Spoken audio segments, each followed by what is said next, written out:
Good evening, everyone. It is a Thursday night, December 5th, 2015. 2015. Wow. 2019.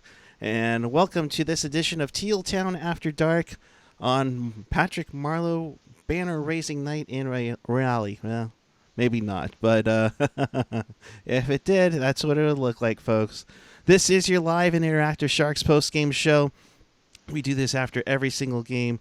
So do us a favor. If you want to be a part of the show, join the conversation. Chat with us and fellow Sharks fans in our YouTube chat on the page or the app. Follow us on the social, Twitter, Instagram, YouTube, Facebook, SoundCloud, Reddit. We'll tell you about one more that we just added later on this evening. And, of course, more Sharks content. Visit us at tealtownusa.com. With me tonight, Hockey and Ghost himself, Felix Chow. Felix, what's happening, bud? It's going great aside from the unfortunate loss tonight, but pretty good. Yeah, it was like one of those classic, okay, Eastern Conference opponent, no, not much noteworthy, but then all of a sudden somebody takes a tumble and, oh, chaos erupts and everything's going crazy. That's what it seemed like tonight, folks. As we get underway here, it is one of those things where, and tonight, Felix, I'll say this. What a great game, and unfortunately had to go to a shootout. So. Yeah, it was definitely one of those, especially near the third period, where like you just felt like, especially the crowd, like sort of cheering on the Hurricanes, and it just felt like I know Randy Hahn said like in the overtime that it just fell short of a playoff atmosphere, but to me that was like a playoff atmosphere Oh yeah. In the third period. So great game though. And great to see a great crowd in Carolina.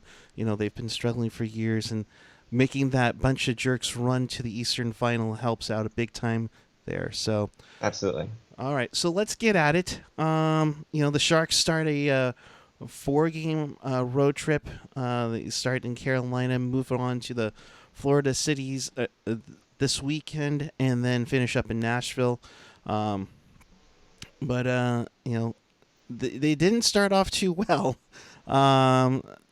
Andrei Svechnikov with his 12th of the season from Fogle and Stahl. 50 seconds into the game, 1-0 Carolina. As I was heading back from getting Puck Mom some medicine, I hope she's feeling better very soon, that Dan Ruzanowski said Svechnikov could have eaten a ham sandwich while waiting for anybody to come near him to get on the board. Yeah, not great. Obviously not a great start for the Sharks. You'd hope that the Sharks wouldn't have another one of those games where they allow a goal within the first minutes, but unfortunately that is the case. Defensive breakdown, guys not picking up their man, and hey, that's what happens. Yeah, and just not keeping an eye out on it definitely doesn't help things out big time there, and it cost them early. However, the Sharks would get one back on a sweet play by Kevin LeBanc and Joe Thornton. Of course, this would be Joe Thornton's second noteworthy thing in the score sheet tonight. But Sorensen gets a nice feed from Thornton, who got a nice feed from LeBanc, to tie this game at 1-1 at 7:16. Yep, and that was honestly that was a a great feat by Jumbo. Obviously, we know him for his assists, so Yeah, no bud. Yeah, surprise bud. there. Yeah, absolutely. And Sorensen obviously with an easy goal there, so hey, tied at one, and yeah. Yeah, and tied it up. Marcus Sorensen with his 50th point in the NHL. His 28 goals, 18 of them have been lead changing, whether it changed it to a tie game or it gave the Sharks the lead. So making the matter of being Marcus Sorensen for sure there. We should hashtag that. That should totally be a hashtag. I feel we should, and then it'll probably get stolen, but I digress. Hey, put on one of those shirts. Yeah, yes, and for that matter, I have a poll going on my Twitter account at Puckeye14. What you would like to see for another shirt to be designed? Taking ideas for sure. So find the poll on my Twitter at Puckeye14, and we'll get that going for sure. At 9:38, Pesci gets called for hooking. I didn't know Joe Pesci was had a relative playing hockey, but either way, the Sharks power play. I think it was a week or so ago that PDB said he's not worried about the power play. Can we start to get worrying about the power play now? This is now the ninth straight game that the Sharks do not score on the power play. And yes, I am about 50 miles away, and I'm going to bang on AJ's power play drum. He needs to find it, he needs to get it out, and he needs to get banging on it because, my God, 9 straight games without a power play goal. I mean, you cannot have that go into the playoffs if you make Yeah, it, mind you. right. And I totally agree. I mean, I know, and I know Ian's, of course, our good friend Ian has said in the past that they're not, the league isn't too worried about special teams coming in the playoffs itself, because you're gonna see less penalties called as you go deep anyway. But yeah, I mean, 9 games without a power play goal, that is a little concerning, and that, I mean, I don't know if it's the chemistry, or they need to try new things, or they need to, I don't know, maybe stop with the drop passes and all the fancy schmancy stuff. But yeah, something needs to click, or they need to just somehow like wipe the slate clean, and just start over, and see but basically go back to what's working again. Yep. So Yeah, maybe be a little more simple on it. To be exactly. honest, Hmm.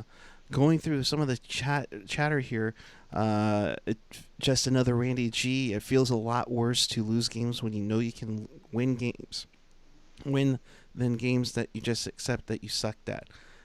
Yes, but you want to. I mean, let's put it this way: while they did lose tonight, you at least get a point, and it's a huge, huge thing to deal with uh, going going down the road. I mean, yeah, we're in December right now, but it's you're going to need to take points as much as you can.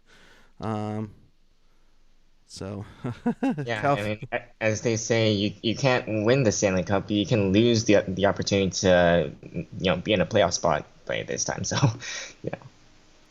yeah, and it's exactly just another energy. Maybe not put 44 to quarterback the power play. You would think with EK 60-65 Burns that they would have others to go on there, but Vlasic has had their opportunities. So that Rob Hyman, they did that tonight. Is it time to try Burns and Ferraro? They did do that tonight for sure. What did you think of that of the swap? It was interesting. I still think like Bernsey, I mean, I don't know if he needs to be paired with like someone to be like to, I guess, have a better complement with, or if he just needs to clean up in his own end, like in general, because I feel like, and I've seen this time and time again throughout not just this season, but throughout like since he's been a Shark, and since he's been like, been back there on D, he needs to clean up his own fucking end, and sorry, the short Wow. yard, but no, but seriously, Wow, he Felix needs dropping to. an F bomb and not saying Felix. Sorry, that just stunned me. Go ahead. um, well, taking a page out of AJ and Landy's book here, but Oh boy. yeah, but anyway, he needs to like clean up his own end, and it's at this point it's unacceptable, and and I have a Bernsey jersey myself. I have an away. Granted, it's a replica jersey, but um, Still either way, look, solid. right, but. I mean, even as his, one of his fans, he's got to clean it up. I mean, it's just that simple. In the little mistakes like we saw with Burnsy, um, just with the rough time right at the get go. the little stuff, these little turnovers, these little things, they they have to clean that crap up. They got to big Uh, time. can I just address one thing real quick? Go for it. Hot Wheels saying they just need to move Burns to forward if he's not going to play defense. Here's the thing, they tried that with someone named Tom McClellan, and last I checked, Tom McClellan's no longer a Shark coach. So And he's just saying. they tried it. They aren't. They I can't believe they would not try that again. Um, and that's the thing. Anthony Sanchez thinking maybe I'm suspecting Burns is playing hurt. It could be a tough one there. Fanatical Teal Bleeder saying Burns, EK, and Jones too much liability together on the same team. I don't know, but when they are on their game, they are on their game, and Yeah. that's the thing to me. So, but one after they got that tying goal, I thought the team played pretty well, despite flying cross country yesterday, and heck of an effort even before all the shenanigans began. Yeah, that was interesting. So the whole I'm assuming we were talking about the Jumbo and Mrazek incident, but yeah, that was interesting. Like, I mean, I sort of saw the Mrazek slash on Jumbo, which is never okay. And you know what, and I was looking on my Twitter, and I saw people saying that maybe Jumbo shouldn't have. And it was, of course, it was mostly from the other Cranes fans, Right. but they were saying that Jumbo shouldn't have quote unquote punched Mrazek. I'm getting more and more convinced that was a dive, but that's just me. And of Well, course others. we'll get to that, my friend, because I might have an AJ like rant on this one for Oh boy. sure. Just to finish up the period, Carolina blew a 3-on-1, and Sveshnikov takes shots at Goodrow near the end there. Second period, Shimmick gets tripped, no call, a la Dylan the last game against Washington, where they fall awkwardly into the boards. Thankfully, looked like he was okay. Burns would take a slashing call. Carolina wouldn't do anything. I mean, as much as we will, bang on the power play drum, the PK has been phenomenal. Yeah, it's I mean PK's been solid, and honestly, like if it weren't for the power play, like Frappin, like what you mentioned earlier, special teams itself would be solid because the PK and everything. But yeah, it's been really good all year, Yeah.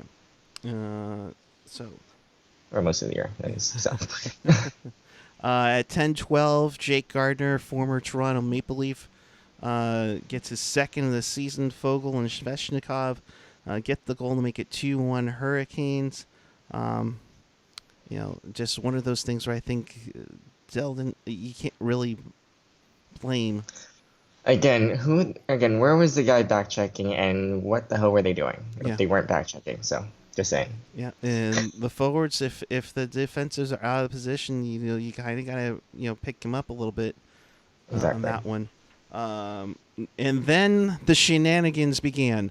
At Yeah. 12:50, Joe Thornton tries to take a shot at Mrazek, trying to see if he can get the puck to free up. Mrazek takes exception to that. He takes a swing right at Jimbo, and honestly, that first part there, we'll talk about that, Felix. I don't think he connected on the swing, um, which I find very interesting there. And I do have one comment, only, well, I shouldn't say only one, but I do have one comment on that. And the Academy a winner goes to. I was gonna say, well, the 2011 Canucks called. They want their goaltender back, um, but then Jumbo takes a punch, and Mrazek, falls down quicker than you know blueberries fall from the produce shelf, and he stayed down, and he stayed down for quite a bit of time, especially with all the shenanigans going on after the play. Um, to me, I was concerned. I thought something had happened, that he was hurt, that he needed medical attention. One, why their team doctor didn't come out was surprising. I mean, their trainer was out there, and I get that. But two, once the guys are going to the penalty box, all of a sudden he gets up. And to me, I think that this is absolutely, and I know I got you on the swear jar, but that's absolutely bullshit. I'm sorry. Either you're hurt and you need to go see the concussion, spotter, and shame on the concussion spotter for not coming down Absolutely. when they took the punch, and he's laying down for a while. So there's that. And if you're okay, and apparently you made a dramatic recovery and made your Grossnick like celebration, you seem fine. Then where the hell is the penalty for the dive and embellishment? Because that makes anything the Canucks did earlier in this decade absolutely acceptable. Because that is absolute bullshit. And if you're gonna pull that crap over again, if somebody pushes you, I hate to say it, but somebody else might take an exception later in the game if it's not tied and go after you a little bit more. No, I totally agree. And by the way, if anyone in chat is willing to donate, that's $3 in the swear jar for both of us. But no, in all seriousness, so I completely agree. And I wanna actually briefly really quickly address like your point on the concussion spotters. And as you guys know, and thank you thank you to Laurel for promoting my part 2 of my head trauma series on Teal Town USA. You can check that out. Shameless plug. But the whole concussion thing, like, I mean, and you guys know I've been vocal about, promoting the game and, the growth of the game. And of course, most recently, protecting the players. And that's something that, and I'm going to forgive me for going off on a bit of a tangent here, but that's something the league, as we know, time and time again, has failed to do. And I know that Mrazek, Mrazek obviously dived there, but even if he didn't dive, like, again, to your point, where the hell were the concussion spotters on that? I've seen like teams out there who have concussion spotters who have failed to do their jobs in the past few years, and and I'd like to see more consistency on that. I mean, like, Yeah. and how I'd like to see more consistency on just about everything, including officiating, the suspensions. I could go on a whole rant about that too. But I mean, in a time where like concussions and CTE, where like guys like Daniel Parcello on Twitter are trying to raise awareness about that, and and we're finding out more and more about like the effects of CTE, you think that teams would be a little more, I guess, cognizant about, getting concussion spotters out there on the spot, but evidently not. So, yeah. But also I wanted to address the whole, I think you brought it up earlier, imagine booing, just another Randy G earlier saying, imagine booing a future Hall of Famer because your goalie took a dive. Yeah, I mean, look, I love Canes fans and their atmosphere, and obviously they're very passionate fan base, but really? Really? Yeah. Yeah. So. Phantom 0044 saying tinfoil hat here. The spotter was afraid after Marchand comments. And, that could be a thing. That's quite possibly something that could be happening. But at the same time, I mean, the guy is down for, maybe 1 to 2 minutes. I'm surprised that this happened. Anthony Sanchez Mrazek pulled a flurry. Yeah. Rob Iman, the NHL should start finding players for embellishment. They were supposed to have a list. They were supposed to have fines. They were supposed to be calling the embellishments during the game, and all of that went away. All of it. I haven't seen a list. I haven't seen fines. And all of that. What? They're gonna fine them $2,500. Oh, they freaking get that's literally a slap to the face for them. and Yeah, it's just and ridiculous. right, and I think again, and we could, and hell, we could do a whole show on like what the league needs to improve on, but hey, Oh yeah, it is what it is. So, yeah. Fanatical teal leader, even the concussion spotters knew he embellished. Now that being said, and I know you've done a heck of a job on covering CTE for the website, but yeah, if we're that serious, maybe we look into it, and maybe that's we true. take it out, and maybe we have the spotter take them out to set an example that if you are faking it, that you have to come out of the game and you have to put in a cold goalie. Well, that's the issue that you're going to deal with down the road. You Hey, know. you know what? That is a great point actually, and I do completely agree because I mean, and again, we've seen this time here and there, like where like people players have embellished what seems to be like really serious, I guess, hits or whatever, what have you, and turns out it's really not that serious. Yeah. So Nick Stout, massive Hurricanes fan here. Good evening to you. Congratulations on the win tonight. Petr overreacted and definitely embellished slightly. I was at the game and Thornton is public number one in Carolina right now. All in all, good game though. Yep. Congrats on the win. I'm glad we agree that there was some embellishment going on there. can I? But Oh, go sorry. ahead. Okay, I was just gonna bring up that comment that you brought up. Yes. Jump. Let's see. Actually, no, you don't have that. Okay. But like your tiger saying, Jumbo is actually enemy number 100.5 in the NHL. Heyo. Oh. Oh boy. Damn, we went that. Where's the rim shot there? Boom. I Yeah. know. Yeah. Alrighty. Yeah.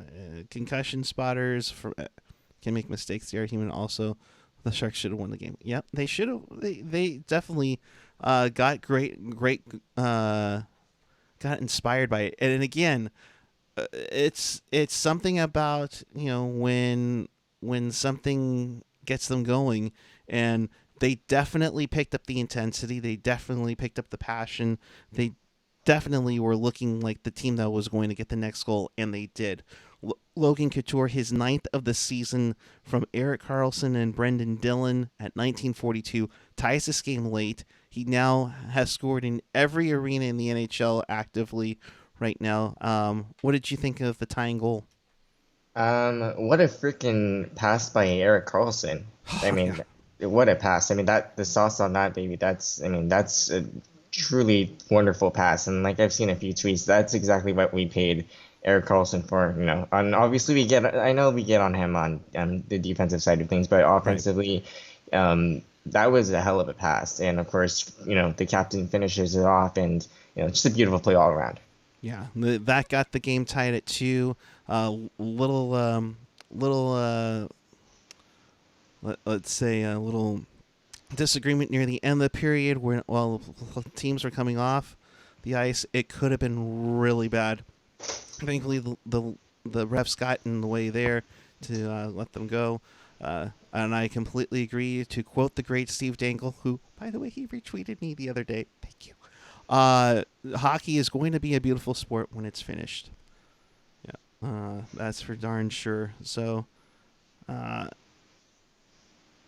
I'm kind of just going through the chat here, making sure we got everything. California Cruising asking for more Angry Joe, please.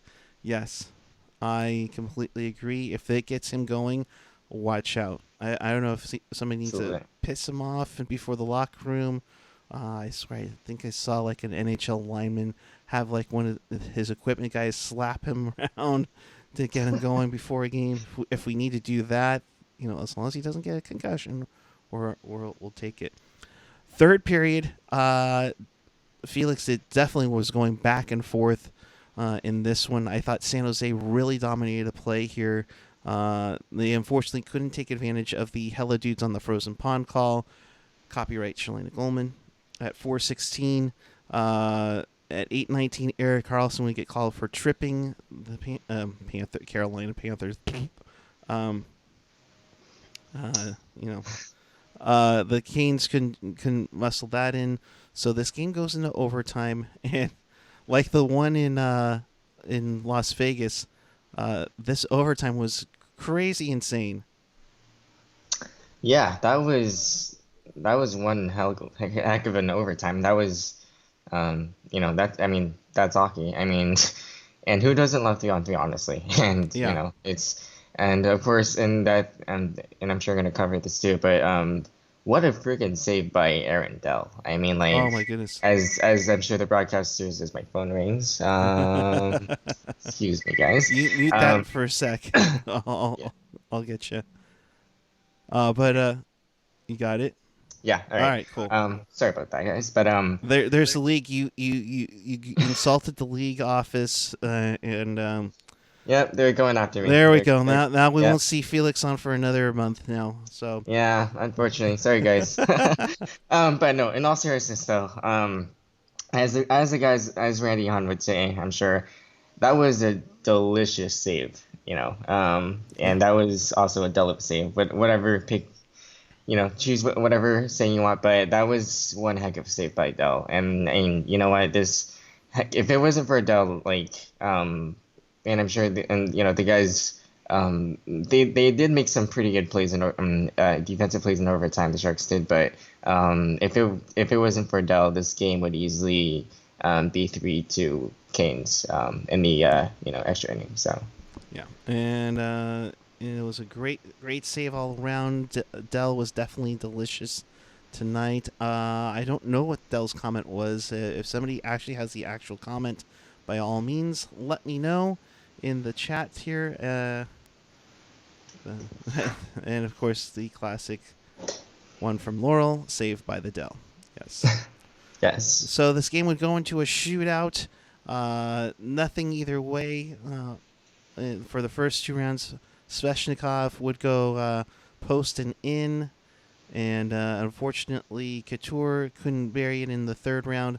That gets the win. Mrazek celebrates, a victory. The Canes get their first, or get the 2 points. The Sharks lose in the shootout for the first time this season. Final score in the books, 3-2. Your final there is the Sharks will head to Tampa to take on the Lightning on Saturday. right. Sorry, I want to address one thing, something in the chat real quick. Rob Sure. Iman saying Dell knows he's playing for his job right now, and I actually completely agree with that. I mean, like, and we know, like, look, and you guys have been on record, in the past for saying, especially, Ian in the past saying that, Dell and Jones and Dell, were not playing particularly good starting off, and they were subpar last season even. So, I mean, for them to pick their play up at this point in the season, I think is huge, and especially for Dell, because Dell and I've been vocal about this too, or somewhat vocalized, um, Dell has been again Dell's picked his play up, and I think that's huge for not just his confidence, but I kind of wonder if that's gonna sort of I guess push Jones to be an even better goalie because we've always said that Jones needs someone to push him to be at his best, Yep. So And that's always vital. And you've seen over the last few years how the starting goaltender doesn't really do more than 60 games now to play for a cup. So that's something that's needed. We saw that in 2016 when the Sharks acquired Reimer. So, right. you know, Andy Man saying here the fans know that Dell is playing for his job, but I really don't think Pete or DW see it that way. And for that matter, maybe they aren't able to afford to see it that way for them. Right, and also I want to make another point to sort of add on to that. I believe earlier and during an after dark, it was Landy and I believe Kelsey, one of our good writers and friends on here, how they were pointing out that the goalie market is actually like just really scarce right now, and I mean, who are you gonna get to replace either Deller or Jones? So Right. it's really hard to say right now. Yep.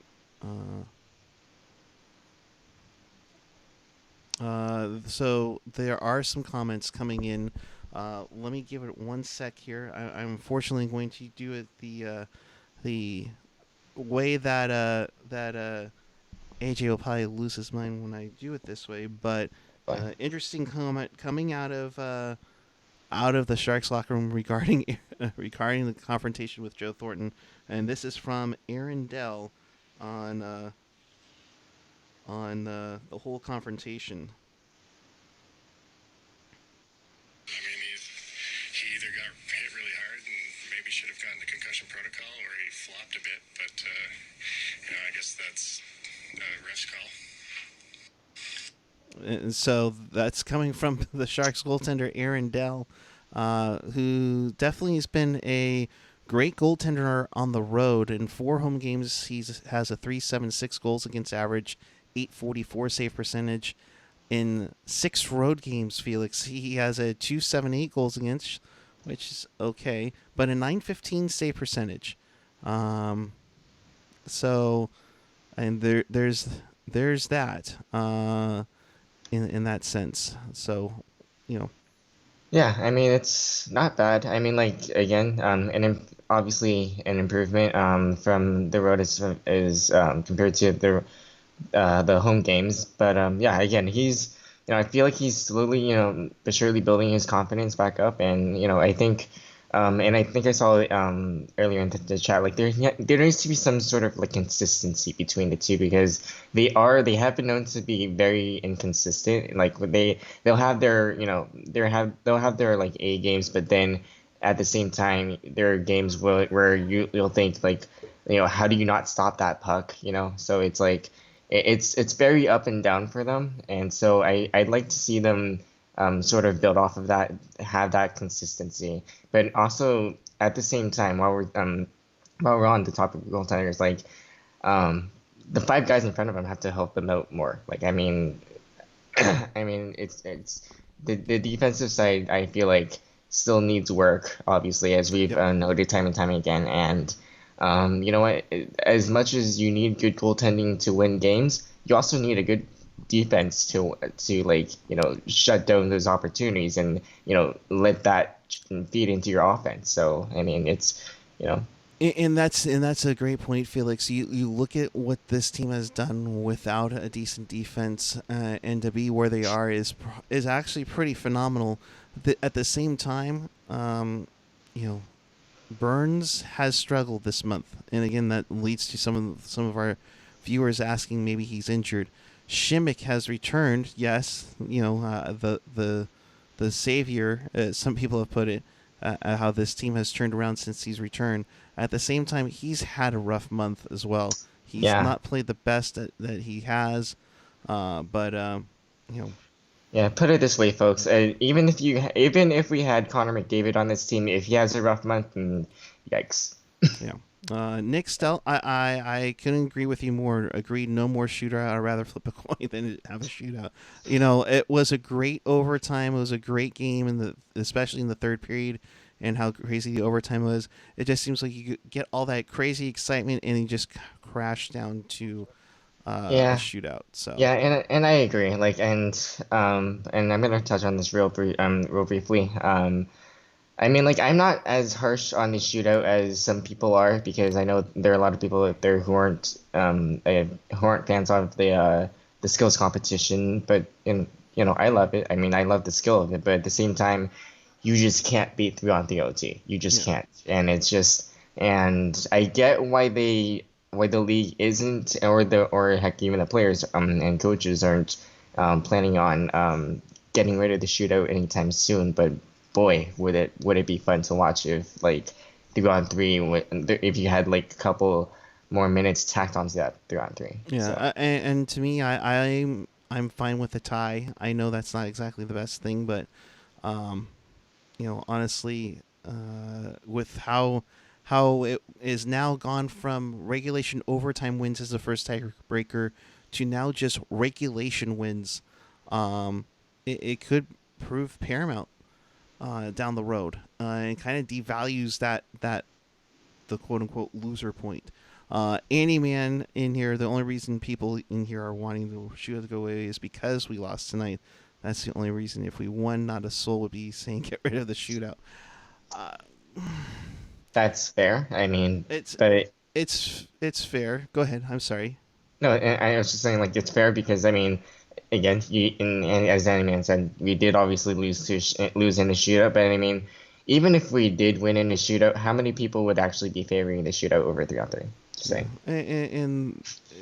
Well, I get what they're trying to do, and when the Bettman had this announcement about this rule change, it was basically to make sure that every game had a winner. Yeah. You And know, honestly, I know earlier you said just a few minutes ago that you're fine with ties. I sort of beg to differ there, but that's just me. So that's fine. We don't have to agree. yeah, I totally get that. yeah. You know, But and I respect your opinion, and you respect mine, I, and if you're wrong, then oh well. But I mean, hey, that's why we were talking hockey, no, folks. but and credit the Sharks. They were coming on strong. They dominated that third period 10-5 in shots. They definitely brought a lot to the table tonight. Unfortunately, comes down with just 1 point. Let's hope it doesn't help. It doesn't hinder us down the road tonight. So, Yeah. Felix, are you ready? Oh, absolutely. Is it time? It is always time. All right. Have the goddamn common courtesy to give him a reach around. It's wraparound. Seriously. I'm sorry, but no, it's wraparound. Right, Felix? Yeah, yeah. I totally agree. Oh my goodness, somebody agrees with me on that. Wow, that's Hashtag team wraparound. Let's get to the night on Frozen Pond. The number of games in progress as we speak, as we had an early start to ours. Jets are down 2-0 after their second period to the Dallas Stars. Jamie Benn with his sixth on the season. Gurionov with his fifth. And so 2-0 Stars over Jets as they just begin the third period now in Big D. In southern Alberta, the Flames are up 2-1 to the Buffalo Sabres. Johnny Gaudreau, his sixth of the season on the power play, along with Thomas Rader, makes it 2-1 for the Flames over the Sabres in that one. Some finals now coming in.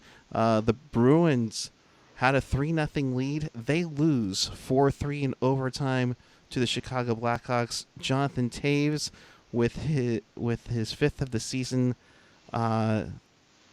gets the game winner. 4-3 the final for the Blackhawks.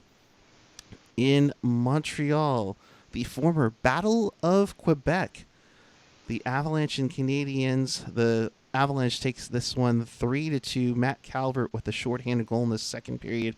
Turns out to be the game-winning goal on this one, as the Montreal Canadiens are struggling mightily now. In Tampa Bay, the Sharks' next opponent, the Lightning lose 5-4 to the Minnesota Wild. That's an interesting one, with former Shark Alex Stalock getting the victory in this one. Yeah. And honestly, like what the hell happened to the Tampa Bay Lightning this year? Like, they're a team that's known to be a perennial Stanley Cup contender and hell a playoff contender, and they definitely haven't been playing like what I at least on like the stat sheet. So I mean, it's what the hell? Yeah, exactly. In overtime, the Islanders, thank God. Jeez. Beat the Vegas Golden Knights 3-2 in overtime. Marchessault gets his ninth in the third late in the game. But Ryan Pollock at 3:20 on the power play gets the victory for the team formerly known as the Fish Sticks. They win 3-2 and keep going. Felix, I said this in our chat, but I still can't believe I'm going to say this. Yeah. First place, Desert Dogs. Is this, to quote that famous GIF slash meme, is this real life? Right. Right. The Coyotes win 3-1 over the Philadelphia Flyers. Phil Kessel with 2 goals. The victory puts them in first place in the Pacific Division, leapfrogging Edmonton. in the Yeah. process. They're Like at 38 points. yeah, and like I know obviously, and of course take a shot when when you hear me or anyone say this, but the Desert Dogs in first place. I mean, I'm sure fans over there are like overly excited about it, but damn. Hockey Jerk warned us for the last couple of Yeah. years that they were coming, and sure Yeah. enough, here they are. Oh, absolutely. And honestly, I was hoping that they would make the playoffs as well, but I was not expecting this. So, No, I thought they would be like fighting for a playoff spot like they did last year, mind you. mm, mm, But they've taken that next level. Uh, in Columbus, the a final there, Panarin makes his old team pay. He gets the game-winning goal in the second period. Turns out his 13th. The Rangers beat the Blue Jackets 3-2 in that one, as the Rangers try to crawl back into the race as well. yeah. Yeah, but wow, this has been a an interesting season to say the least. Um, It's like turning everything upside down for sure. oh yeah, absolutely. And like I mean, and I didn't get a chance to touch on the Canadians as I was still trying to think of something to say about them, but like yeah, they're like you said, like they're in deep trouble right now. And honestly, I was actually seeing some interesting tweets. I forgot who tweeted out, but someone said that something along the lines of like Bergevin, yeah, Mark Bergevin over there waiting, I guess, for the right time to like make some major moves, or whatever. But definitely, especially having missed the playoffs last postseason, um, the Canadians. This has got to be the year that they're trying to like hold on to dear hope. I mean, just dear life for a playoff spot. And so, if they don't make it, I would definitely expect something big to happen, and perhaps a major shakeup in over there for the Habs. Yeah. Let's see. Andy Man saying the Coyotes are one or two pieces of depth guys away from being a legit danger in the playoffs, possibly top 3 or 4 in the Western Conference. Completely agree. They've finally gotten their their their feet together and everything. So, you know, but you know, it is what it is, folks. And that's why they play the game. Exactly. Yeah. So, Lamontech Lunchbox. Canes are a good team, as are the Sharks. Yeah, the Canes, are both good, and of course they coming back with both need consistency. Right. Yeah, that's an Absolutely. understatement on the Sharks' part for sure. Absolutely, yeah. And I do agree, like the Canes are a good team. And honestly, like I like the Canes, and of course our friend Drew Robert does as well. But the Canes, hell, I'm happy that and for the fact that they were able to like have that just sort of Cinderella story that they did in last postseason. It's just it's great to see a team like them have like, just the success that they've had, and great to see the fans, obviously, cheering them on again, and obviously fun to see the Storm Surge, although obviously not fun to be on the losing end of the tilt tonight, but nevertheless. It's honestly, and like I said, I've been a huge proponent of growing the game, and what better way to promote hockey in Raleigh, North Carolina, than to win games, have fans engaged, and have them see the Storm Surge. Yep. And hell, I mean, if I wasn't a Sharks fan, I'd sign up right away. So Yeah, and that's a heck of a game. The team is on a great run, and they're poised to be promising. So, congrats to the Canes tonight. We want to mention, there should be an episode of In the Reef coming soon. That's our Barracuda podcast. And speaking of which, the Barracuda play back-to-back in Ontario starting tomorrow night at 7 p.m. You can listen to that game on the Sharks plus SAP Center app. You can hear a friend of the show, Nick Nolenberger, on the call for that one, and along with Saturday night at 6 p.m. So just as the third period goes on their way for the Sharks in Tampa Bay, that'll be a good one. So Your next home game, December 11th against the Bakersfield Condors. So get your tickets there at sjbarracuda.com. Yep. Yep. Let's see. You're kind of just going through the chat really quick there. You know, there was some talk about the Preds. Doubtful to see Preds make moves. They have 0 expiring contracts this season. 3 million cap space, possibly 4.6 in IR Yeah. savings. The Preds to me are one of those interesting teams for me to watch because look, they've got Petr, they've got UC Saros, and honestly, I don't really follow them closely, so I'm gonna assume that Petr is still their starter. If not, then forgive me. But man, Rene has been. I mean, I've heard from what I've heard at least, he's been yikes at best at times this season, and it's been. And I know he's had his moments, but he's seemingly been that goalie that's sort of trended downwards, like downhill in the past few seasons, and it just makes me wonder as I pull up. Actually, why don't you talk some more as I pull up Cap Friendly? Yeah, go ahead and pull up Cap Friendly, and I believe this is right now his first time he's under 900 for a save percentage. So Yeah, that's not great for the Preds at all. no, I mean, yeah, they have UC Saros, but still, that's not the greatest look right now. Right. Anthony Sanchez, let's be honest, everybody, Sharks are an average booble, but bubble team. But the Sharks would be scary if they had a decent power play. Until they correct that, the Sharks are just average. Anthony, you hit it on the head. It's one of my biggest pet peeves about the power play. Yeah. Stemming back to the Oilers series in 06, where if you don't let them pay, they'll make you hurt. So Yep. Felix, back to you. Yeah. So I have Cap Friendly pulled up right now. So he is currently on a 35-plus-year-old contract. For his age, obviously. And he has 2 years. His contract is 2 years, excuse me, and he is at the beginning of his 2-year contract. So basically, starts this year, 2019, 2020, and 2020, 21, and he's got a modified NTC, NMC, no movement, all that, and he has a value of 10 mil. So basically, a cap hit of 5 mil per. Interesting. Yeah. Very interesting there. Yeah. So, remains to be seen what the Predators do.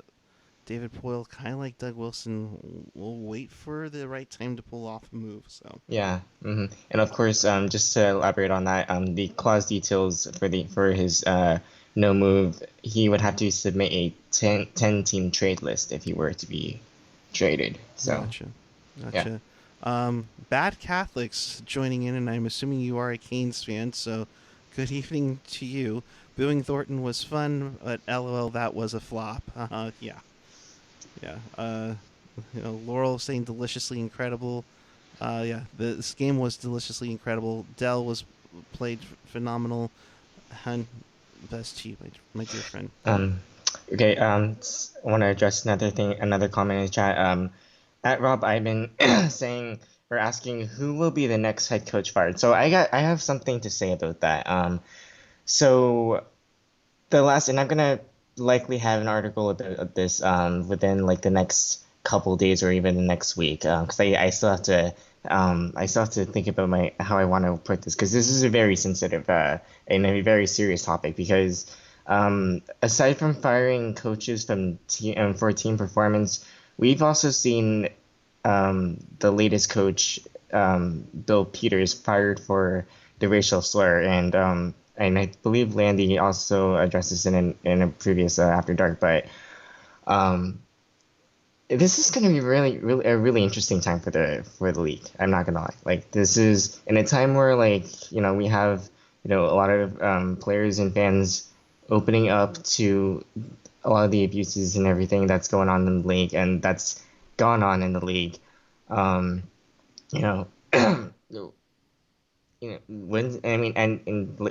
the next coach might not be fired for this reason, but it's just interesting to me that how the league is going to approach this. And from what I read in a recent 31 Thoughts by Elliot Friedman, there's going to be a mandatory written code of conduct for coaches, and I'm assuming that's going to be like going over protocol and like how to deal with like situations like the Kemelu situation, plus others like what Mike Babcock did in Toronto, all that kind of stuff. So yeah, that's going to be a really interesting thing to watch for the next at least the next couple of weeks, and heck, even the next couple of years as we watch this how this sort of I guess sort of domino effect has a lasting effect on this league, and how and even in hockey. Yep. I completely concur. Yeah. And like Laurel said, bad times for coaches. Of all sports coming soon. The bad ones. That is. Yep. Hmm. And this time for it to open up is coming. So it should be Yeah. quite interesting. There were some speculations regarding former Sharks head coach Daryl Sutter, not when he was with the Sharks, but apparently with the LA Kings. We saw former Shark Brant Myers kind of defend Sutter when he was going through his substance abuse issues when Myers with the Sharks organization. So definitely, mixture of comments and feelings for sure. So. Right. Sorry, and also, but getting back to like the whole, at least the team performance part, I think, boy, I mean, I could see Minnesota like making, but I just don't see it like at the moment. I mean, because especially right now, since like Minnesota, they're actually doing. I mean, admittedly, I haven't really looked at the league as closely as I should, but recently, given my busy schedule and everything. But Minnesota, from what I've heard, they've been actually surging of late, and Right. so as you showed, they just beat Tampa Bay, so there's no reason to fire the coach then. So, but like I mean, it's and of course, and also I do want to correct myself. Bill Peters was not the last coach to be fired. It was John Hines, who was fired for team performance, Yep. for being unable to manage the New Jersey Devils properly, or coach the New Jersey Devils properly, and that's gonna be interesting. Like, I mean, the Devils team. I for one, let me be honest here. I put a little too much stock in Jack Hughes possibly making a big impact for the Devils because he is the number one overall pick for them. But boy, they've been on the struggle bus this season. Like they've been um, their season has just tumbled downhill, and PK hasn't been great. Taylor Hall, he's reportedly on his way out. Obviously Hines fired. Shero and other in the front office is going to be looking for a new coach soon. But also, here's an interesting thing: how much of this would you put on Ray Shero? Well, and that's the thing, and he's definitely changed the psyche of the New Jersey Devils from that tough and rumble, Right. you know, neutral zone trap type of Hmm. style to more trying to be more of a freewheeling style.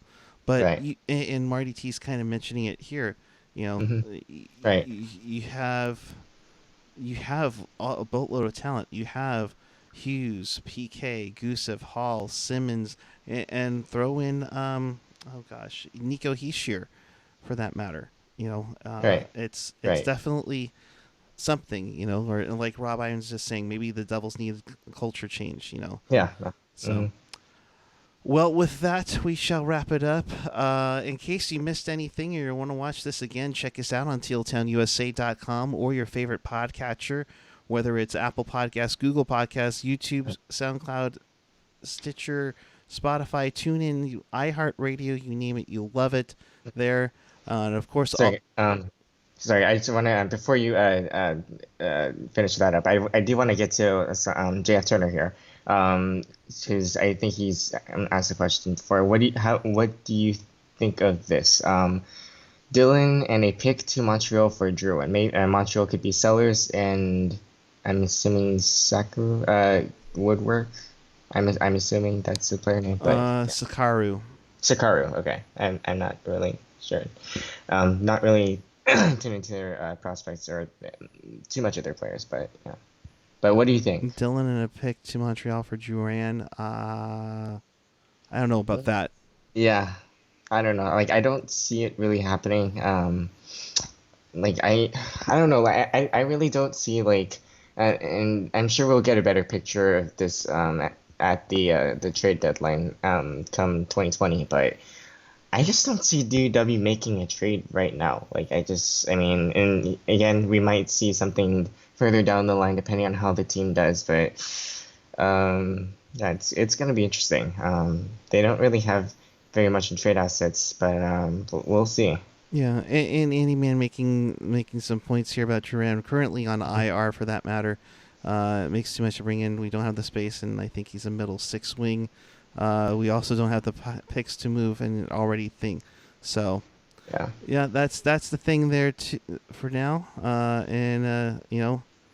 But the thing, like Phantom says, could they afford him? Nah, I don't know. It would take Yeah. a combination of players and picks to get that going. So Yeah. so Alrighty. all right. So go ahead. No, you're good. So as I was saying, if you missed anything, you can check us out on the podcast apps of your choice, or on the website at tealtownusa.com. We also are happy to announce that we are now on Discord. So check us out on the Discord app for sure. We were having some fun last night, and if you're a fan of Discord, a fun messaging app, and there's audio capability in there, so Yeah. we'll talk it up, on Yeah. random nights. So for Yeah, sure. it's gonna be a fun time, folks. It's definitely gonna be a fun time. So be sure to check that out. So yeah, it's gonna be a lot of fun. Yeah, definitely. So check this out. We will be back with you in some form. I can't. I'm currently on on I'm currently groomsmanning on Saturday, so somebody else Oh, will be here. So for some of you, yeah. I'm sure you'll be thrilled. But the Sharks will take on the Tampa Bay Lightning on Saturday afternoon. We'll be back with you following the game there, and hopefully in the hopes for a victory on Tampa ice in those weird black and silver jerseys. If you haven't seen those, get ready. You won't be able to tell who the heck is who for the Tampa Bay Lightning. But Felix, I appreciate you jumping on. Your Absolutely. final thoughts and where the people can find you. So my final thoughts. Unfortunate loss tonight. The Sharks, aside from the start of the game, they played a pretty darn good game against the Canes. Just a few defensive miscues that they got to clean up. Burns, please, dear Lord, clean up in your end, please, please, for the love of the hockey gods and all that is holy in the hockey world, clean up in your own end. And obviously Eric Carlson, hell of a pass by to Couture for that goal. Yeah, just obviously get right back at it on or against Tampa, and hopefully they'll get it. Hopefully they'll get a win against the Lightning, who are again surprisingly on a downtrend, trending downwards this season. But you never know in this league, right? I mean, this is why they play the game, as you mentioned. Yep, absolutely. So, my my social media handles. My Twitter is at Hockey and Ghosts. I talk hockey here and there. If you're into paranormal stuff, I retweet a few things here and there. I also have an Instagram with the same handle, Hockey and Ghosts. Occasionally here and there, I will post song covers. Yes, I'm a musician as well. And of course, first time I've said that live publicly. But do follow my Instagram if you're into, of course, more hockey stuff, more Teal, and more music by yours truly. Back to you, Buckeye. Thank you very much, Felix. Appreciate it. I'm at Puckeye14 on the Twitter and the Instagram. We'll be back with you Saturday night following Sharks and Lightning. It sounds like you guys are already thrilled I'm not going to be on. That's terrific. But thanks for watching. We appreciate it. Make sure you hit that subscribe button. Make sure you follow us on the social media. Check out our videos. And until Saturday night, keep it real. Keep it teal. Keep it real teal. Thanks for watching and have a great night, everyone.